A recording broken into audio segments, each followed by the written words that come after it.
एक चिट्ठी, कुछ कहानियां, कुछ सवाल मेरे साथ। नमस्ते, आदाब। मेरा नाम कुलदीपक है। कैसे हो आप सब लोग? यह है हमारा नया सेगमेंट, एक चिट्ठी और कुछ सवाल। दिल के शहर से आती है मुझे रोज एक नई चिट्ठी और मैं करता हूँ डाकिए का काम, दिल से दिल तक पहुँचने का। और इन चिट्ठियों के जरिए हम पूछते हैं अपने आप से एक सवाल हर रोज। आइए देखते हैं आज किसने लिखी है दिल के शहर से एक चिट्ठी। घर चला आया था मैं, नाराज था उससे, पूछना चाहता था उससे उसका नाम, उसका पता।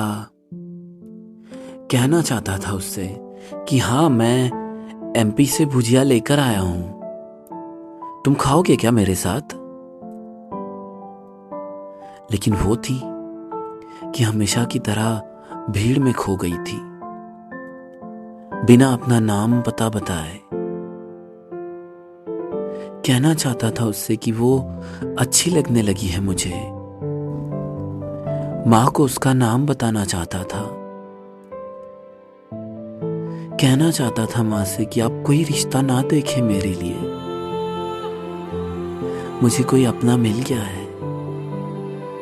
इस बॉम्बे शहर में मुझे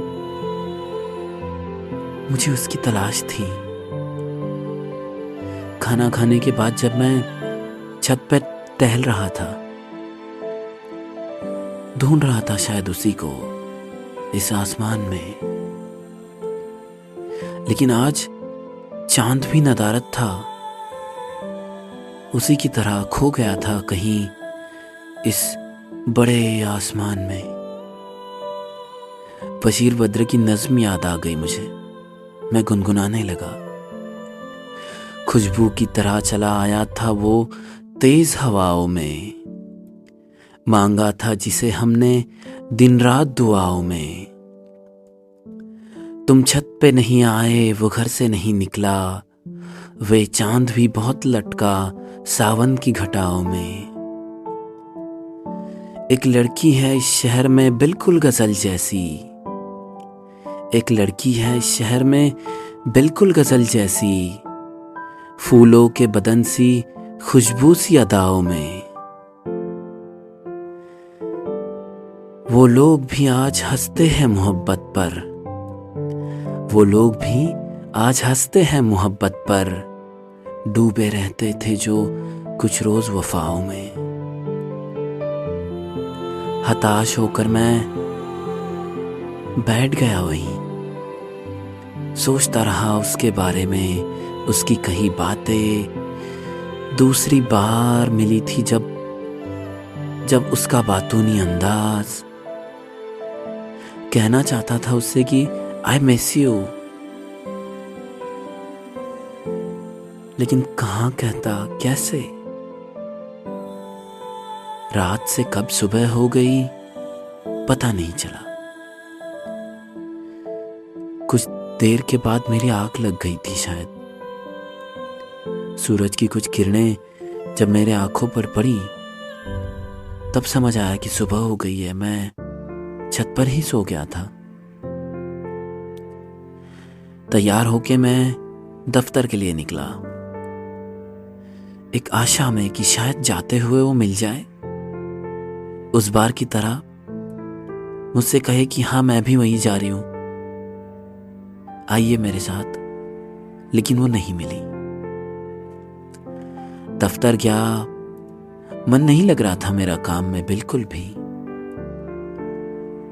साथ के लोग कहते, अरे भाई मनोज, आजकल काम नहीं कर रहे हो यार, क्या पता कहाँ खोए खोए रहते हो यार। कोई कहता, हाँ कब से देख रही हूं मनोज को, मनोज कहाँ हो तुम? तो कोई कहता, अरे भाई घर को मिस मत करो यार, ठीक है नया शहर है, बस जाओगे। कुछ दिन बाद तो अजीब हुआ, किसी ने मुझसे आकर कहा, अरे मनोज, अरे भाई वो ईमेल तुमने ठीक से नहीं किए, वो तुम्हारे सीनियर हेड की कंप्लेंट थी यार, डांट रहे थे तुम्हें। भाई देखो, मन लगाकर काम करो, नए नए हो शहर में। तो कोई कुछ कहता। मैं हैरान था, मेरा मन कहाँ काम में था, उसी को तो ढूंढ रहा था। बस ढूंढता रहा मैं उसको। कभी कभी तो स्टेशन पर बैठ जाता उसके इंतजार में, देखता रहता हर लोकल को, हर बार। हाँ, एक नाम था मेरे पास उसका, लोकल वाली लड़की। हाँ, क्योंकि लोकल की भीड़ में खो गई थी वो दोनों बार। घर चला आया, फिर ऑफिस के लिए बरसात का मौसम खत्म हो चला था, सर्दियां शुरू हो चुकी थी। हाँ, बंबई में इतनी सर्दी नहीं लगती थी, कभी कभी सुबह थोड़ी बहुत महसूस हो जाया करती थी। वो सुबह अच्छी थी, सूरज शायद कई दिनों बाद निकला था और हल्की हल्की सर्दी भी पड़ रही थी। मैं ऑफिस गया, आज शायद थोड़ा एनर्जी से काम कर रहा था मैं। शाम में ऑफिस से निकला, ऐसा लगा कि कुछ तो अच्छा होने वाला है, क्या मुझे पता नहीं। मैं स्टेशन पहुंचकर लोकल से अपने घर के लिए निकल पड़ा। मैं ट्रेन में खड़ा ही था, बहुत ज़्यादा भीड़ थी। तभी मैंने देखा कि किसी ने मुझे आवाज़ लगाई, यहाँ बैठ जाओ। मैंने जब उधर मुड़कर देखा तो वही दो आंखें मुझे देख रही थी। हाँ, वही थी। मैंने उससे कहा, कैसे हो तुम? कहाँ चले गए थे? तुम्हें पता है मैंने तुम्हें बहुत ढूंढा। उसने कहा, अरे सॉरी, मैं ना एक्चुअली मेरा दिल्ली ट्रांसफ़र हो गया था, मतलब कुछ काम के लिए गई थी 2-3 महीने के लिए। मैं तुम्हें बिना बताए गई ना, सॉरी। मैंने कहा, नहीं लेकिन तुमने अपना नाम नहीं बताया, क्या नाम है वैसे तुम्हारा? उसने कहा, कृति नाम है मेरा। मैंने कहा, कृति बहुत प्यारा नाम है। मैंने कहा, तुम क्या करती हो? उसने कहा, मैं तुम्हारी सीनियर हेड हूं।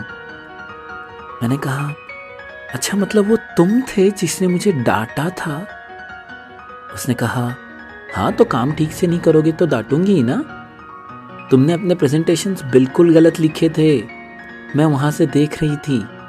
क्या हो गया था वैसे तुम्हें? मैं कहना चाहता था उससे कि मैं तुम्हें मिस कर रहा था, याद आ रही थी तुम्हारी। पता नहीं अचानक से मैं बोल पड़ा, आई मिस यू कृति। वो हंसती।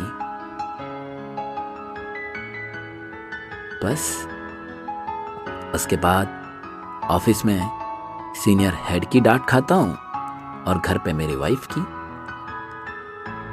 अब कृति और मैं साथ है हमेशा के लिए। तो कैसी लगी आपको कहानी? जी हाँ, जैसे मनोज ने अपने दिल की बात कृति को बता दी, या बिना बताए शायद कृति समझ गई। आप भी अगर आपका कोई चाहने वाला या चाहने वाली हो तो अपने दिल की बात उन्हें ज़रूर बता दीजिएगा। दिल की बातें दिल तक नहीं रखते, पहुंचा देनी चाहिए डाकिये की तरह। और क्या पता फिर आपका हमसफ़र आपको कल मिले या ना मिले, जैसे मैंने मेरे पिछले एपिसोड्स में कहा था। जी हाँ, अगर आप भी आपकी कोई चिट्ठी मुझ तक पहुंचाना चाहते हैं तो फिर मेरे सोशल मीडिया पेजेस पर मुझसे जुड़िए या फिर कमेंट कीजिए नीचे। हम मिलते हैं किसी और एक चिट्ठी के साथ। एक चिट्ठी और कुछ सवाल मेरे साथ।